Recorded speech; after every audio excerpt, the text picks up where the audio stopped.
mga nag-ano sa akin, salamat sa mayor namin, nagsuporta sa mga laruan natin. At sa Panginoon sir, maraming salamat. At sa mga tao dito mga nagsusuporta sa amin sir, at maraming salamat sa mga coach namin sir. Salamat sir. First time mo ni sa regional met? Apat na sir, ika-apat. Yun, first time ko lang naka-goal sir. Yung nakaraan ay bronze lang sa 25. Ready ka na sa palaro? Ready na sir, training lang, trust the practice lang sir. Good luck ha, congratulations. Thank you sir. Maraming salamat. Okay. Coach. No doubt, maraming taga-Bayawan yata nakakuha ng gold ngayon. Mayroon tayong 3 gold at saka 4 na bronze.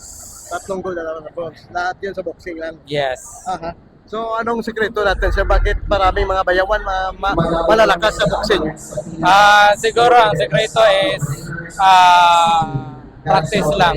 More on practice at saka dapat confident during the fight. Last regional meet doon pa tayo sa Cebu, ang Bayawan ay nakakuha din mga gold doon. Nakakuha kami ng 1 gold. Laban sa Cebu doon.